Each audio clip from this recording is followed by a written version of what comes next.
আজকের সারা দিনে যারা এক ওয়াক্ত নামাজ পড়ো নাই, হায় মুসলমানের সন্তান, কেমনে পারলা? তুমি কি মরবা না? তুমি কি কবরে যাইবা না বাপ? এই পৃথিবীর কত রাজা বাদশাহ কবরে চলে গেছে, তুমি কি কোনোদিন কবরস্থান দেখো নাই? তুমি কারো জানাজা পড়ো নাই? তুমি কি কোনো মানুষের লাশ দেখো নাই? আমি 5 দিন আগে আমার জ্যাঠার সাথে কথা বলে আসছি, বাড়িতে খোঁজ খবর নিছি। 5 দিন পরে আমার জ্যাঠা মারা গেছে।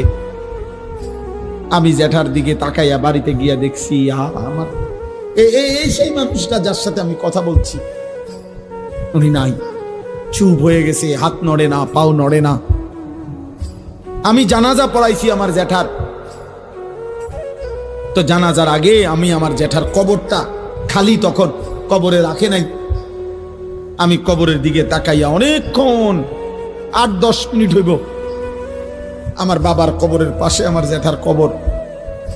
আমার আব্বা আগে ইন্তেকাল করছে। আমার জ্যাঠার কবরের দিকে তাকাইয়া অনেকক্ষণ খালি কবরের দিকে তাকাইয়া ছিলাম। তাকাইয়া আমার মনে হইল কবর যেন আমারে ডাক দিয়ে বলছে, আনিস, আমার কাছ থেকে 1 মুঠ মাটি দিছিলাম আমি তোমার জ্যাঠারে বানাইবার জন্য, আজ আমার মাটি আমি ফেরত নিলাম। ওয়াফিহা নুঈদুকুম। নওজোয়ান, তোমার মাটি মাটির কাছে ফেরত চলে যাবে। তুমি মাটি ছাড়া আর কিছু না।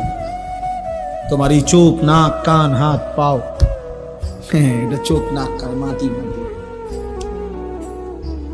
ওই মাটির টুকরা। ওয়ালাকাদ খালাকনাল ইনসানা মিন সুলালাতিন মিন তিন। আল্লাহ বলছে, শুকনো মাটি থেকে, ঠনঠনে মাটি, আমি সেখান থেকে মানুষকে সৃষ্টি করেছি। তুমি মাটির একটা টুকরা ছাড়া আর কিছু না। আর মাটির এক টুকরা এত অহংকার করা এত বড় মালিকের সামনে সাজে না রে বাপ, উচিত না, উচিত না। এত বড় মালিকের নাফরমানি করছো কেমনে?